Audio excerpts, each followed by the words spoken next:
Good evening all and welcome.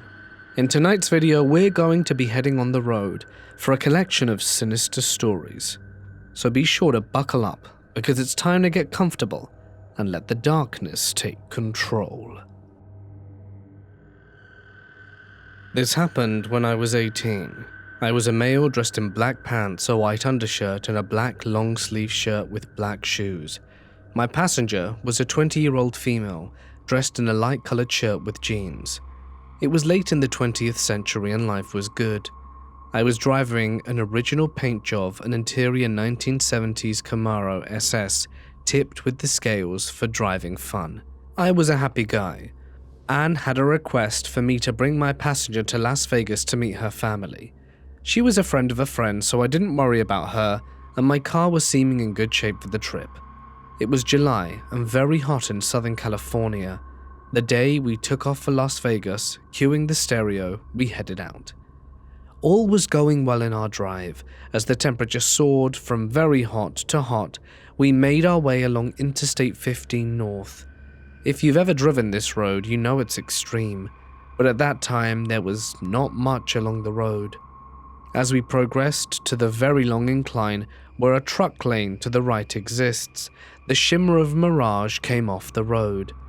I didn't overexert the car, but soon noted a warning light on my dash cluster. I smelled something sweet and burnt. Transmission fluid. Not really flammable, but I needed to keep moving. I let my passenger know what was going on and said that I needed to find a place to pull over. On this incline, that was a non-option, so I set the emergency flashes and slowed down to a pace of about 40 miles an hour. As we came to the top of an incline, an exit to the right, named Summit something or other, was there. We exited and headed to what appeared to be a small truck stop, and it featured a prominent tall sign exclaiming EAT. The thing is, it was nearly deserted. Only one old man sat on a bench out front, and otherwise the place was looking long closed and dry. I told my passenger to stay in the car while I inspected it. She lit a cigarette and stepped out. It did not take long to find that the pan gasket for the transmission was leaking badly. I popped the front hood and measured the dipstick. No liquid showing, not good. What I did not have with me was fluid and a gasket. I spoke to the man and asked about the part shop. I had tools with me in the trunk. He was long on slow talking, but seemed decent enough, just hanging out in front of a closed and deserted diner/gas station. He said the nearest place for parts was Las Vegas. I was in distress, and this was before cell phones were common to everyone. Corona didn't even have the row of dealerships along the highway then, and I went to speak with my passenger. There was no working payphone and no means to get any help. The old man was the odd thing here, as he got there somehow but had no car. In a few minutes, a Dodge Ram pick-em-up truck appeared. The man drove up and parked. He got out of his truck and stood about 5'10", and was maybe 60 with a head of white hair and a white cowboy hat and an amiable gut. A mature white guy who carried himself like any redneck would. In short, in my life perspective of that time, I saw no threat there. The man walked over to the old man, and they spoke for a bit. The old man gestured to us in a friendly way, and the man seemed jovial and walked over. He introduced himself as Mike, but that everyone called him Hoss. I introduced myself and my passenger, and he did nothing to seem creepy at all. We might as well have been at a social gathering with mixed ages. Hoss said his friend mentioned we needed to get to Las Vegas, and it just so happened that's where he was going. We discussed that I needed to get my passenger to her family, and that I needed to get to a parts store. But if he could just get us to the city, we'd be very grateful.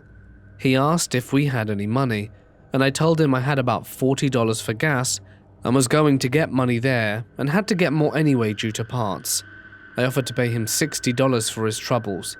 He laughed and said that was more than enough, and we three piled into his truck.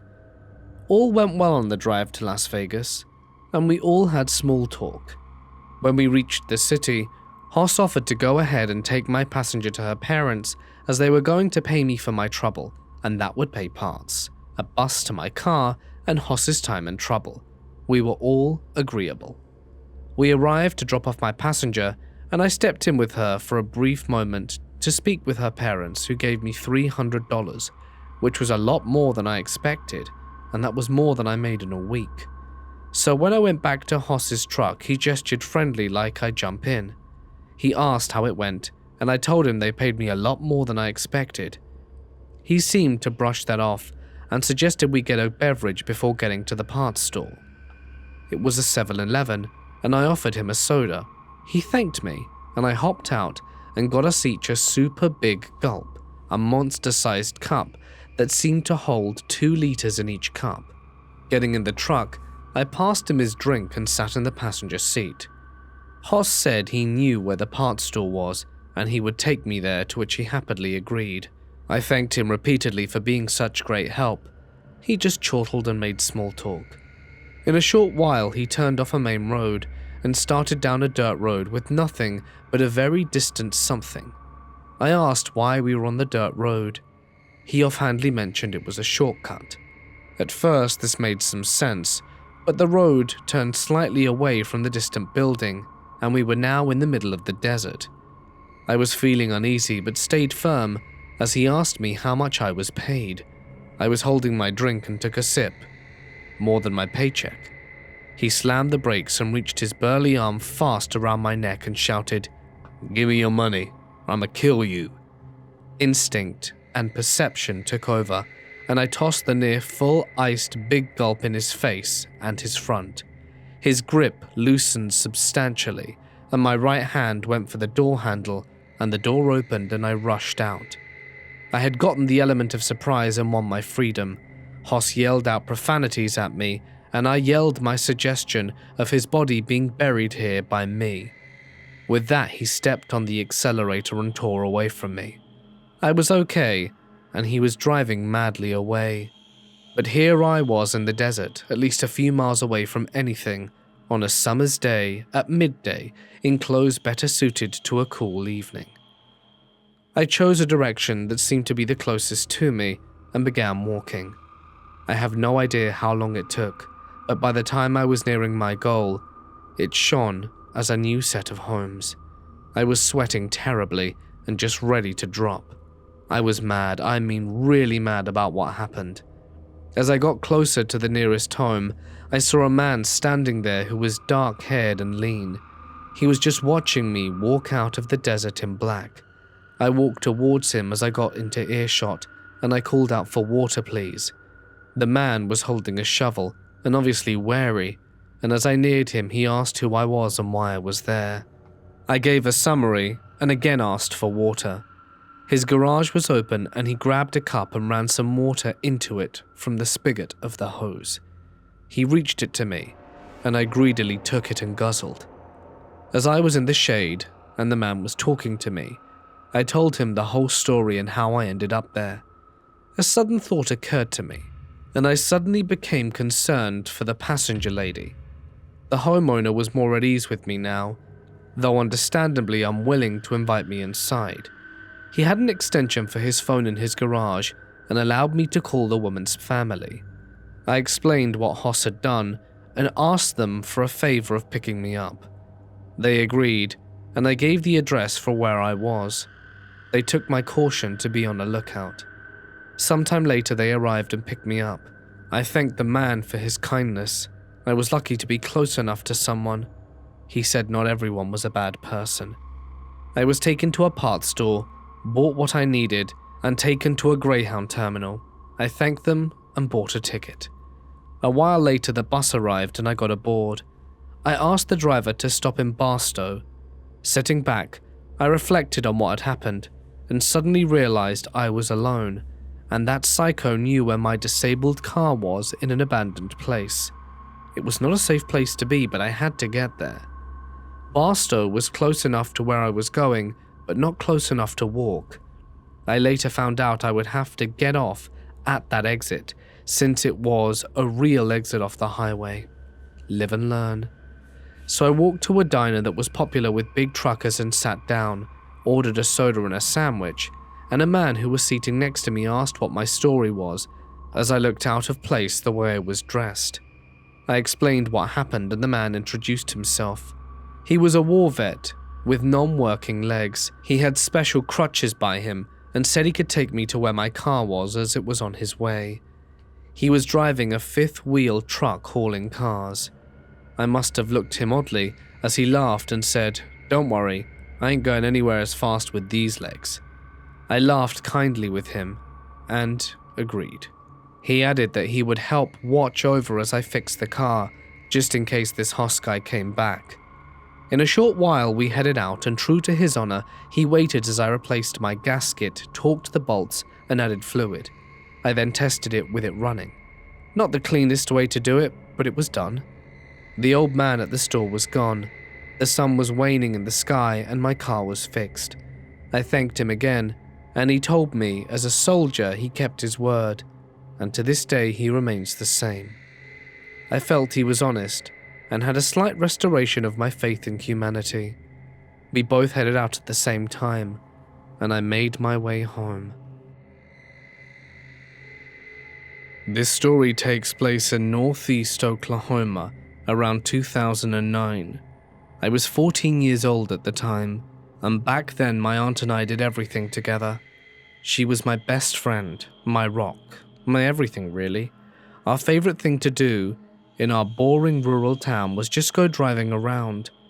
I believe I had just finished school for the summer, as it was May, and she'd offered to take me on a celebratory drive around town. In my hometown, there's an old mental hospital that had been closed since the 1990s. It's located in more of a ruralish area, and I've always been fascinated by it. And she was too. She even worked there as a teenager.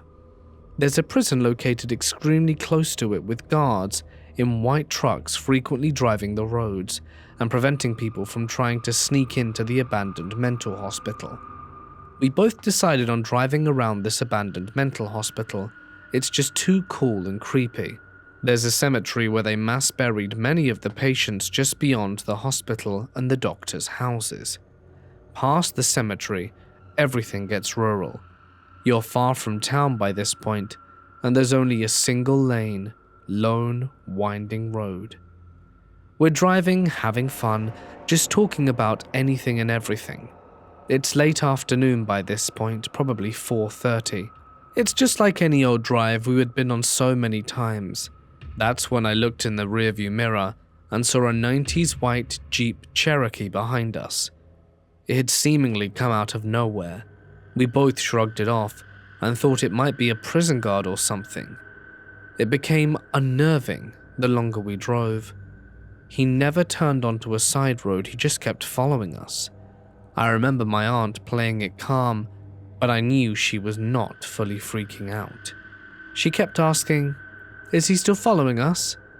There were times when I didn't see him and I'd say, "No, I don't see him." Then in the next minute he'd be right there behind us. He got close enough at one point that I could see his face. He was very big and bulky, about middle-aged, and I assumed white with a hat, wearing Carrera sunglasses, and his dashboard was covered in junk. We kept on driving further on this road through the middle of nowhere. There were several times we'd lose him, and we would feel so relieved. At one point we came to a railroad crossing on a hill. After we passed it, I didn't see him. We were so happy, and there he was again. He followed us for what felt like hours. If we sped up, so would he. I still get chills at the memory of looking in the rearview mirror and seeing his face. We were also in such a rural area that we could not get any cell phone signal. Finally, we emerged onto a highway. We had no idea where we were, but just so elated to get to a main road. We turned onto it, and my aunt sped off.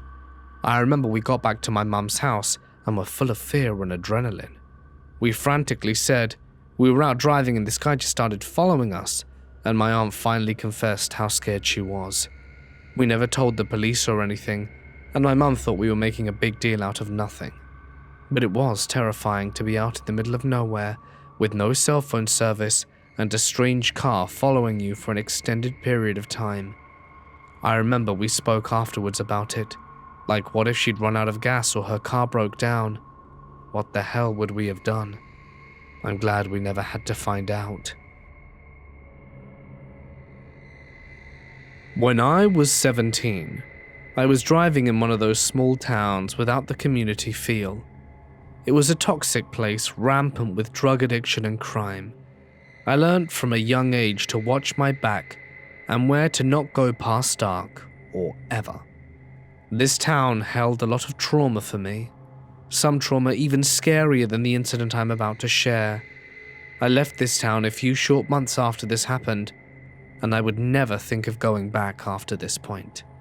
For context, I am female and was working a lot and finishing up my senior year, and we didn't have a working washer or dryer at home, so I had to go to the laundromat to do my laundry.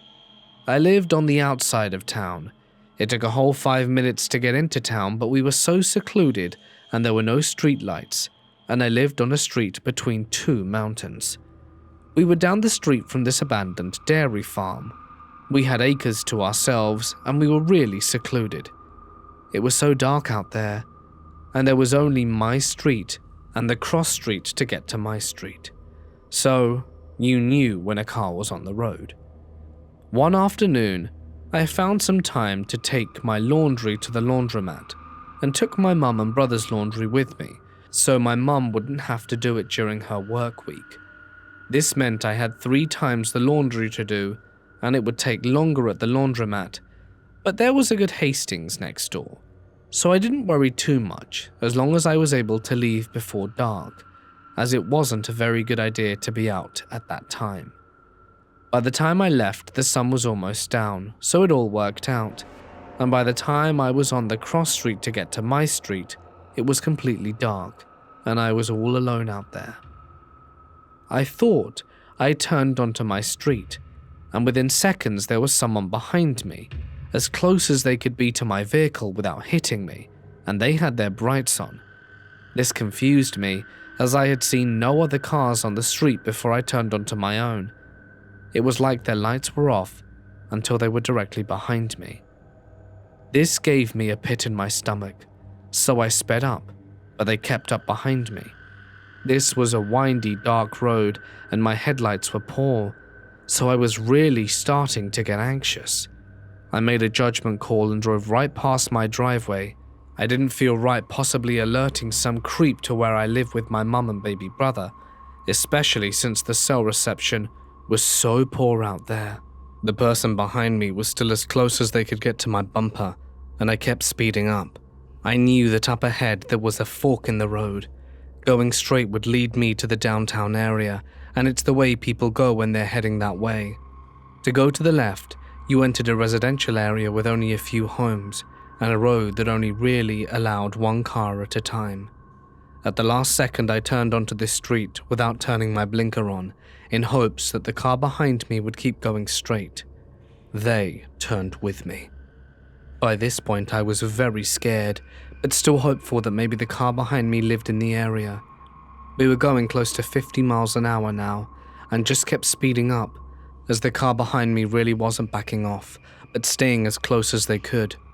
They stayed so close that I couldn't even tell what was the make of their vehicle, or whether they were driving a car or SUV or truck.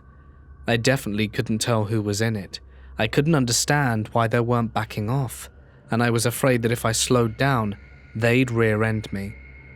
All of a sudden, I see a home directly in front, and I had to turn left or crash into the home in front. Luckily, my car made the turn. I kept going and made a left to get onto the road that leads downtown. The car was still behind me. They didn't live in that neighborhood, and at this point I'm sure they're following me, and I make the decision to drive to the sheriff's office, but I'm not sure how to get there. We're going around 60 in a 25-mile-an-hour zone, and we start to pass a street that I finally recognize that will lead to the sheriff's office. So I turn, but I turn so late that I might as well have made a U-turn. Finally, the car behind me can't make the turn and they keep driving. I drove around and made a lot of turns to ensure the car wouldn't end up driving behind me again. Finally, I pulled my car over and cried. I was safe this time, but I returned home terrified, and it changed the way I drive to this day. I moved to a more populated city, and I live in a large apartment complex, but I will still drive past my apartment when I get a weird feeling about someone behind me. Anytime someone pulls into the apartment behind me, I drive right past my apartment and circle the complex until I can park with no one watching. My paranoia possibly saved me, and my mum and baby brother, from something that could have been so much worse. Pay attention to those behind you. Waste gas and drive past your home if you're scared. It might save your life. This happened to my mum's friend. One day the friend and her sister were driving on a freeway, but the car crashed and flipped and rolled over 5 lanes. My mum's friend was the only one conscious, and she was trapped under the steering wheel, and her sister's head was bleeding badly. She said a normal-looking man wearing white appeared out of nowhere, came up to them and took off his shirt to wrap around the sister's head, and then he left. When the paramedics arrived, they asked who wrapped the sister's head, and she told them. The paramedics asked where he went, and she pointed to the direction he walked. The paramedics said they'd just come from that direction and no one was on the road for miles. They also said that he wrapped her head in such a perfect way that she would have bled out had he not done so. This happened 3 years ago during COVID time. It was my son's birthday, and we were all in quarantine due to being exposed to someone who had COVID. Because of that, we had to cancel our plans. We decided to take a drive, as we love driving around in the country and hiking, and went to an old church and Masonic lodge that is not in use at all, with its hometown being famous for a big goat statue mounted on top of the steeple. The statue was a gift from someone in Dundee, Scotland, a very old place. No one was around, so my son and I decided to take a look about. We got to ring this huge brass bell by pulling a rope. My boyfriend and other son were far away from us in the empty parking lot. We left, and they were amazed how loud the bell was. We kept driving and exploring until it got dark. My eldest son said he wanted to stop at the graveyard and then go ring the bell one more time. It was his birthday, so I told him he could do as he pleased. We walked to the graveyard, paid respect to the extremely old graves, and even picked up trash, then just sat down on the road and went back to the Masonic Lodge/Goat Church. We pulled it again, and no one was around. The church is right by the busy highway, no sidewalk, steep stairs or anything. My boyfriend and I decided to stay by the van to smoke a cigarette, and I could see the black outlines of my boys walking towards the front of the church. Well, suddenly out of nowhere, there were what looked like 3 more young men/teen boys walking towards my kids and approaching them quickly, as though they knew my kids. Well, of course, my first instinct was to go over there and make sure they weren't up to no good, but I also wondered where the hell they came from. I walked towards them to make sure all was well, and I heard the bell ring. Then suddenly one of the unknown silhouettes charged at my eldest son, and when this happened, my boyfriend ran with his knife, yelling, "Hey!" at the people. He ran around the corner to approach the group, and I was behind him but not as fast. As I approached the steps, my boyfriend and my kids were starting to run to the car. There was no one there but my family, and I asked, "Where are they?" They just screamed at me to run. I repeatedly asked, "Where are the people?" "There are no people, run!" On our way home, we talked about this insane experience the whole time. We all saw 3 people walking up to my kids right next to them. It looked like they had all planned to meet there. They were walking as a group until one started running towards my son with intent. But my boys never saw them. There was no one there. There is no way they couldn't have noticed them, and there was nowhere for them to hide after. It's all very open and there are no hiding spots. The boys also described how when they reached the steps, it felt like a dream.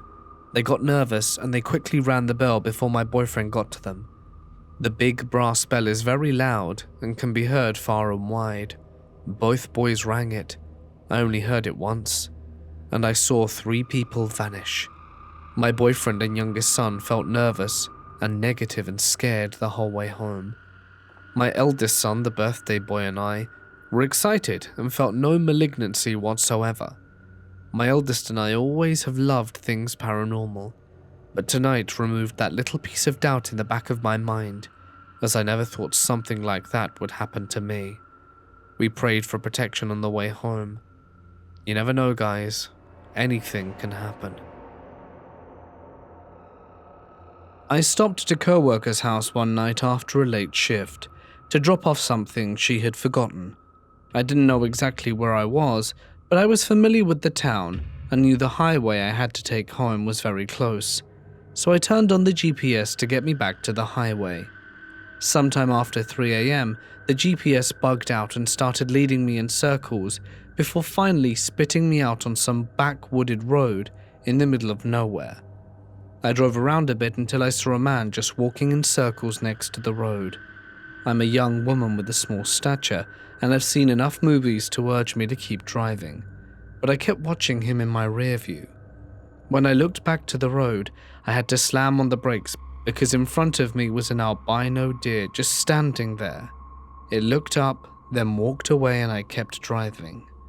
I saw lights behind me, but at this point I was looking out for more deer or weird things and ignored them as they kept getting brighter and brighter. This guy's getting really close, I thought, so I looked up and there was nothing there, no cars in sight. This happened 2 more times and I still didn't know where I was, and I was about to call my boyfriend when I made a turn and came out right in the town I lived.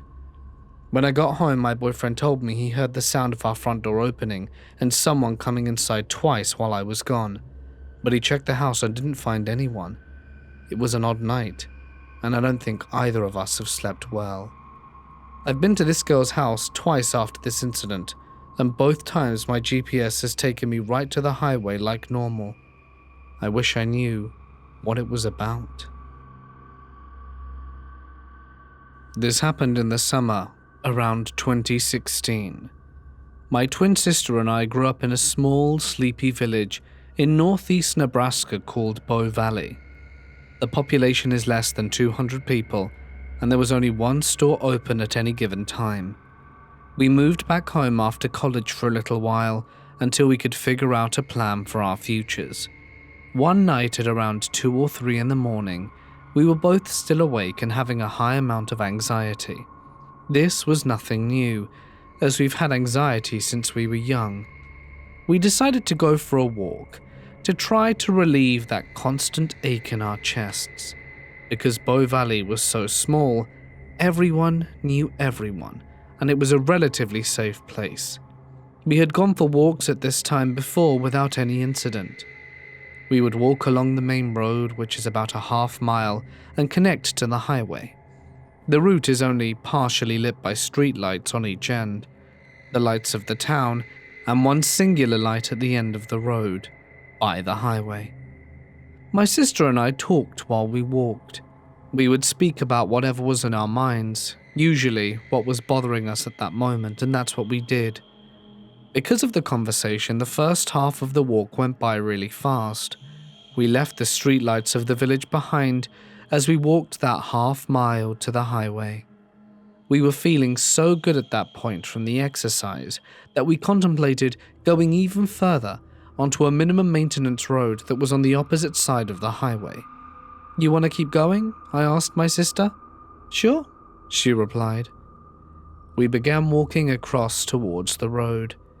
There were no lights on this road, and admittedly, I am a bit scared of the dark. All the same, I was determined to keep going. But as we proceeded, that really good feeling started to go away and was slowly replaced by the feeling of being watched. I found myself looking around into the fields, and dread filled my body. I don't want to go any further. I don't like the way this feels," I said. My sister did not argue. I don't know if it was because she was feeling it too, or because we often respected each other's intuition. Either way, I was happy to turn around and get out of there. We walked back across the highway and onto the main road back into Bow Valley. The streetlight was making me feel safer somehow, and I tried to shrug off that feeling. Then, as we neared closer to the town, we saw something out of the ordinary. We noticed a tall silhouette of a stranger walking on the opposite side of the road towards us. I thought perhaps my eyes were playing tricks on me. I thought maybe it was the streetlights lined up in a particular way. Neither of us had bought a phone or flashlight. "Did you see that?" my sister asked. "Yeah." I felt my heart drop. "Maybe it's a neighbor. It's weird for someone to be out this late, though.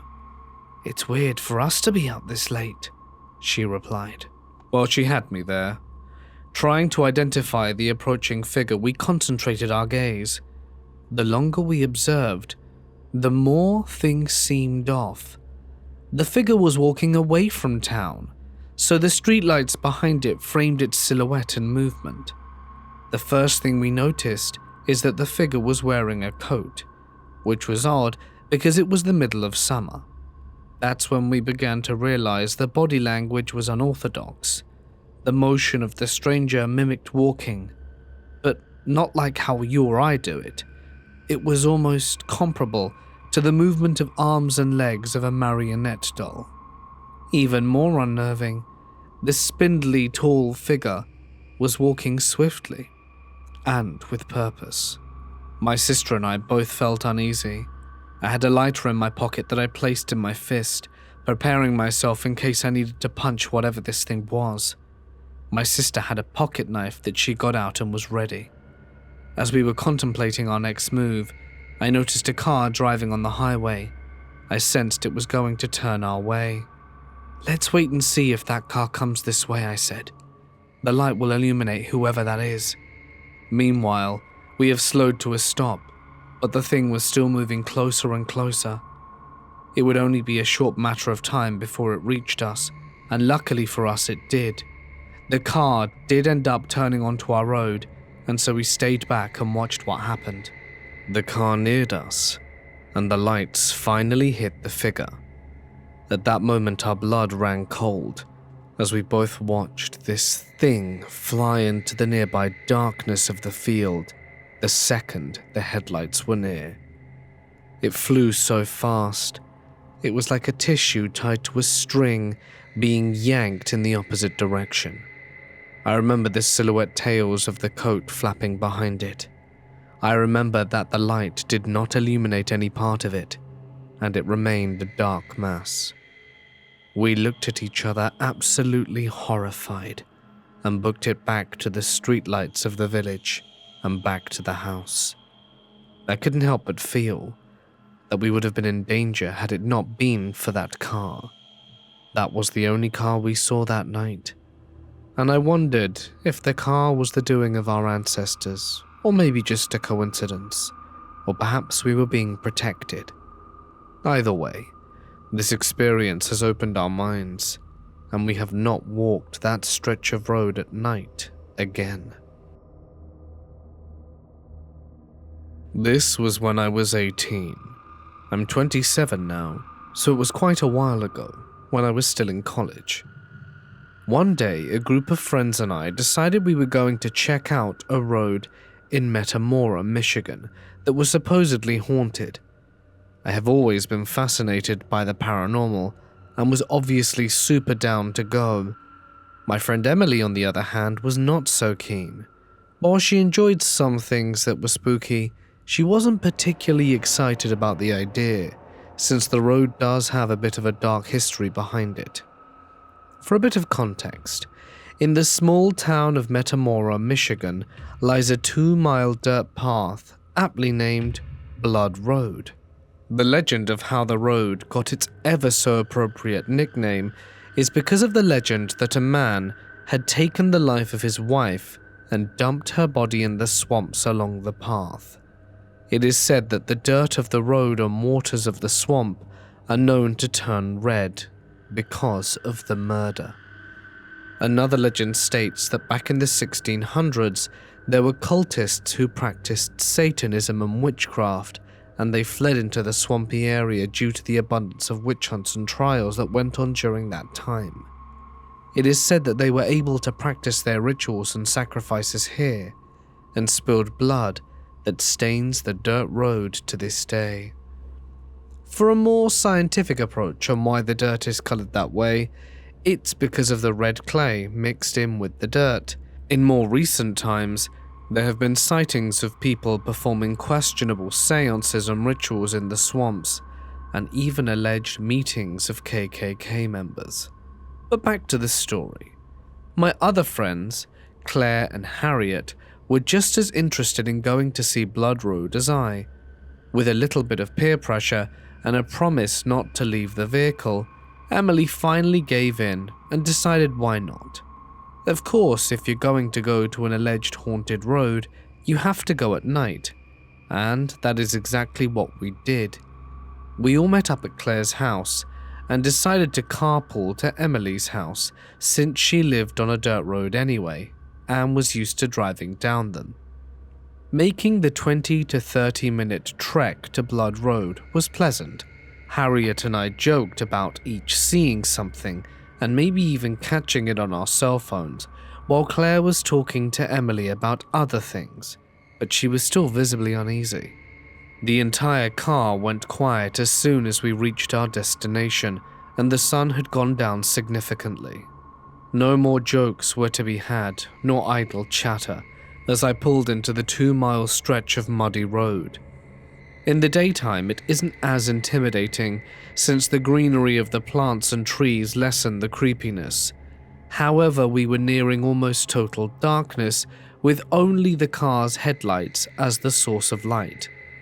Emily slows to a stop and makes sure we remember our promise to stay in the car. She lowers the windows, and for the first minute or so, all we hear is the typical swamp life. It got eerily quiet all of a sudden, and everyone in the car was hyper-aware of a strange muffled speech in the distance. The 4 of us peered out the window to hear a little better, and as soon as we did that, we recognized the sound to be chanting. None of us could tell exactly what was being chanted, but it did not sound like anything any of us could understand. Emily decided she'd had enough and rolled the window up, and honestly, I couldn't blame her, as we were all unnerved. Nothing really happened to us, except for the fact that we were all spooked by the chanting that we had heard. The drive back was quiet, and none of us wanted to speak as the darkness of the night sky and looming trees swallowed everything while still on Blood Road. I guess Harriet and I got what we wanted, but I'd like to go back again to see what else can be discovered. My friend Jane also had a story to share on Blood Road.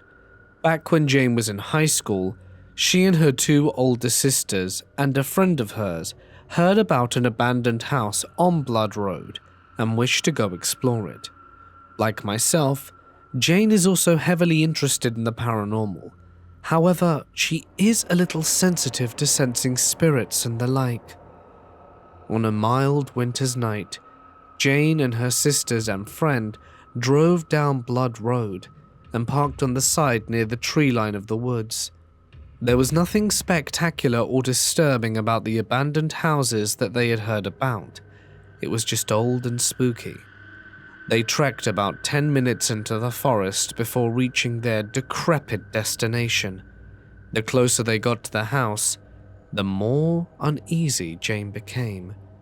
Eventually it got so bad that she refused to go into the house altogether, as something was telling her not to go in.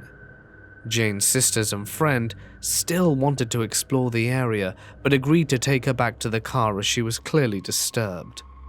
On the way back to the car, the group came across a small clearing, and as Jane looked up from the ground, she saw a black, humanoid figure around 6 foot tall walking among the trees and vanishing. She was frozen in terror, and a strong sense of dread washed over her. For at least a minute, Jane could neither speak nor move, as she was frightened by what she had seen, and she recalls her sister telling her when she went to grab her by the hand. It was ice cold, and that her face had drained of all color as she stopped walking. Jane's sisters and friends had to force her to move, as she was too scared to do so, but eventually got back to the car. As soon as Jane was in the car, the sense of fear gradually went away, as she wasn't in the vicinity of the house. Her sisters and friend went back to the house to continue to explore. There was the typical graffiti on the walls, some of it occult in nature, and there was evidence of a possible ritual with burnt candles and a few old books. However, they only explored one room due to the sudden feeling of unease and nausea that overcame them the longer they stayed. Fortunately, nothing happened to the three that went back to explore, and they had to call it quits once the nausea and unwelcome feelings became too much.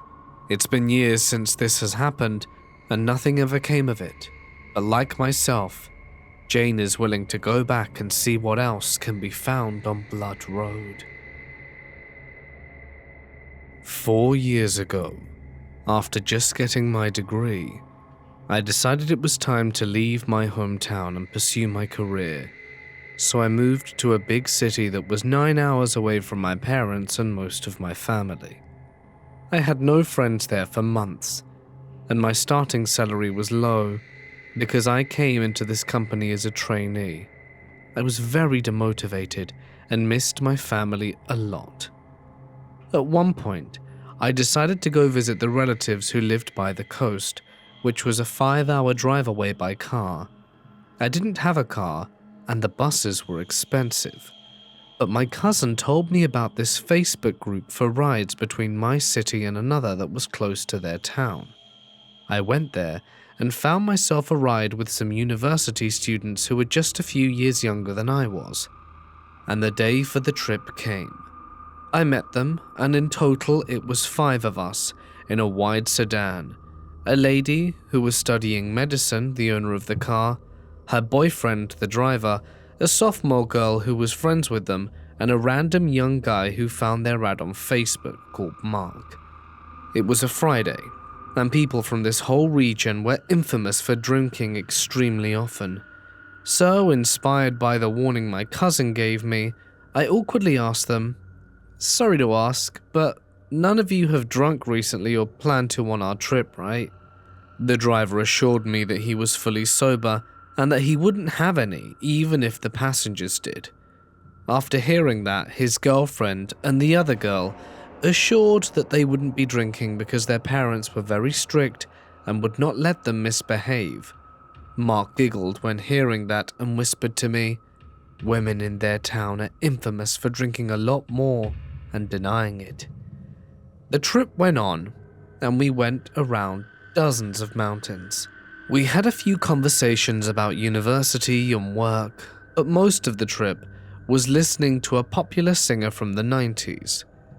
After around 2 hours and a half, the driver stopped the car at a gas station, and he needed the toilet. Mark decided to go with him as he wanted to get something from the store. A few minutes later, I see Mark and our driver coming back to the car, each holding a 6-pack of cerveza. Well, actually, the driver was carrying 2 of those. I almost freaked out, but kept my composure and asked them if they were going to drink now. The driver said, "I won't until I'm done driving, but let the others and yourself take 1 or 2 if they want." Almost 2 hours later, we had left the mountains and arrived to flat land. The sign said that we were 1 kilometer away from the city. Suddenly, the car took a right turn, leaving the main road and heading towards the suburbs. The place looked desolated, and most of the houses seemed empty. I thought it was a bit weird, but didn't ask anything because I assumed that maybe we were dropping the other girl off, as they probably already knew where she lived. The dude then just parked the car on the yard of an abandoned house and said, "We're basically home. You guys down for some drinks?" Mark was totally down for it, but the girls kept saying stuff like, "I'm not sure, I don't usually drink." "Oh, okay, we'll make an exception, only because it was a tough midterm." I refused and said, But how are we going to get to the city? You guys agreed to take me to the bus station. They all said it was very close, and that worst case scenario I could just walk there. I was more worried because I planned to take the local bus at a certain hour to then get to my cousin's house, which was still an hour from there. They started drinking really fast, and the girls got to a point where they were trying to pee doing a handstand against the wall. I was desperate to leave, but I didn't feel safe walking to the city because it was really dark out there, and this region had a bad reputation for crime. Outsiders were specifically more at risk. There was no phone service either, so I had to wait for these guys and see what they could offer me. They finally decided it was time to go home. I said if it wasn't okay for any of them to drive because they were all plastered, I offered to do it for them. However, the driver said, "It's not up to me. The car belongs to my girlfriend." However, his girlfriend refused, saying she didn't even know me, and her dad wouldn't be okay with a stranger driving her car. I said I understood that, but they had to honor the arrangement. After a bit, the driver finally got off from the driver's seat. I assumed they would let me drive, as I was sitting in the middle of the back seat, so I asked the guys next to me to let me off the car. The sophomore girl, who was to my left, did, but before I could stop her, she climbed into the driver's seat. The girl started saying, "Come on, Abby, let me drive. It's close and there's no one outside no more." "Alright, sure, but go slow." The previous driver got into the back seat with me, and I was still confined to the middle seat. I was getting upset, and I wanted to stop her, but I didn't know how, because everyone seemed okay with this. My panic worsened when the sophomore girl started asking how to turn the car on and operate it. "You don't know how to drive?" I asked. "No, I don't. My parents haven't let me drive. It's my first time." "Get down then, please. I have a license. I can get you home safely."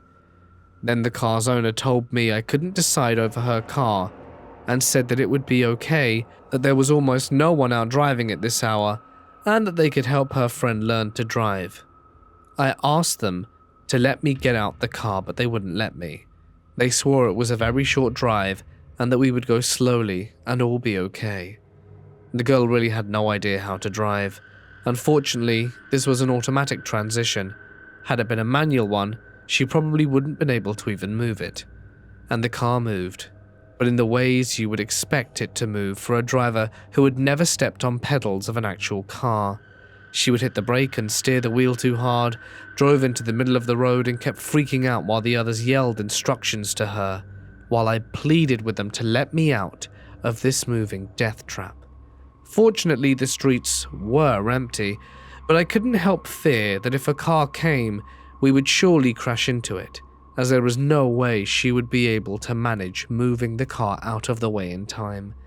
But eventually, we made it to the street where the bus station was, and as soon as they pointed that out, I asked them to just stop the car and let me walk there, but they didn't. They forced me to be dropped off at the front.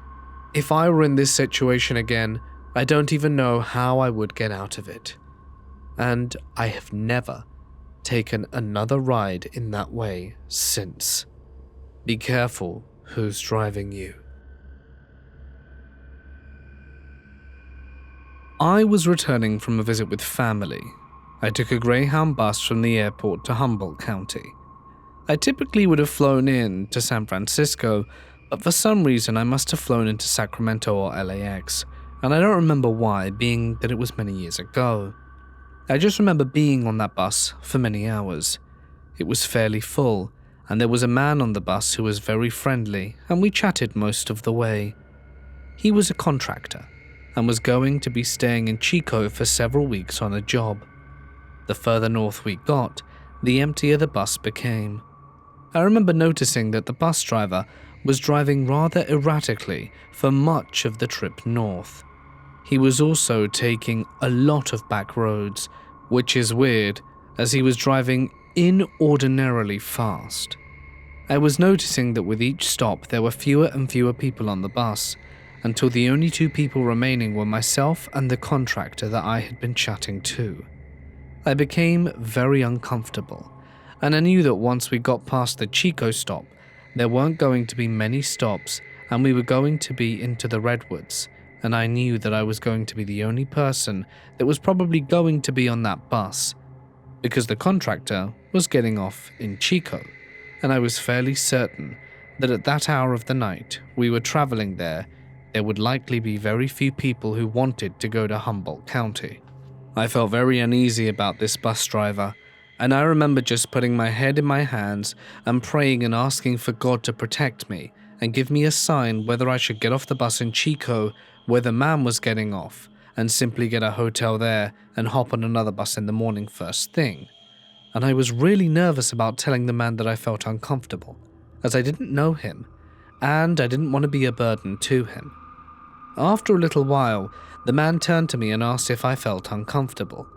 He told me that he felt really weird about me being on the bus by myself. I knew at that moment this was the Lord's way of keeping me safe.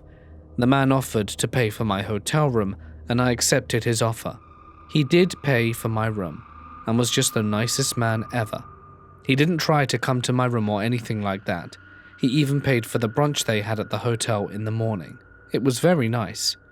I just was reminded of that story and wanted to share it, and I'm thankful I didn't take that bus, because I honestly don't know what would have happened to me if I would have.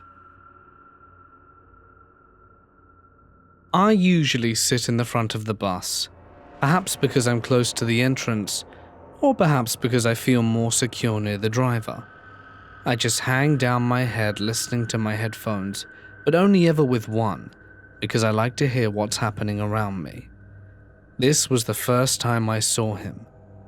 I heard when he started to speak with me, so I put down my headphones and the bus was quite empty. It was just me and one other person who was far in the back. The driver was between 30 and 40. He looked just like a bus driver at that age, a little overweight with blonde hair and a couple of days without shaving. "You gonna work?" "Yeah." This bus was a common line to get to the one large workplace around my area. He asked a few questions, just some small talk, and I didn't mind. Then he started telling me about his ex and her kids. "She called the police on me. I just need to put my lotion on my crotch. The kid was in the bathroom with me, but I need to do it because the doctor told me I need to do it every day." I froze. I didn't see that coming. Then I heard his story about how he was not a child toucher. He just needed to put his ointment on his parts, and it just so happened to be at the same time his girlfriend's kids were around him. And all the details that she was crazy. I honestly didn't know how to respond. I think I told him something about, "Yeah, but if you're innocent, they'll see that." It was the longest bus ride and most uncomfortable one I've ever been on. I just wanted it to end. I thought of calling the bus company, but on the other hand, he was already under investigation by the police, so I never called them. I'll never forget the last line in our conversation. "Do you have kids?" I told him I did not. Sometimes in the late 2000s, my family was coming back from visiting some extended family. This was in a somewhat rural, industrial Midwest state. My dad was driving with my grandma, mum, brother and me in the car. I was in my late teens at the time. It was dusk and would soon be getting dark. We were on a back road because my grandma was navigating and didn't know what a highway was. There were some industrial buildings and stuff around, but it was all shut down or abandoned. So we're cruising along, and my grandma spots a person in one of those big electric wheelchairs that lays back. They're just sitting in an empty lot by the road. It was so out of place, and there was no one around, and it was starting to get dark. My grandma was a saint and really wanted to stop and see if they needed help, but I had a horrible feeling and felt sick thinking about it. I voiced my concerns about how something seems very wrong, and luckily my dad agreed and we didn't stop. It was a fraction of a second encounter. We didn't even slow down, but we tried to figure out what to do for a few minutes after we passed. I just had a nauseous feeling that something bad was going to happen. I don't know if it was a trap or someone who needed help that was just hanging up for some reason. Hey guys, it's Mort here and thank you so much for listening. I hope you enjoyed. I'd like to give a huge thanks to my members and patrons whose names can be seen on screen for their continued support of the channel. It goes a long way and means a hell of a lot, so thank you. You get bonus content for signing up, the likes of which you can find out about in the description. But for now, if you want more content, links on screen. Stay awesome.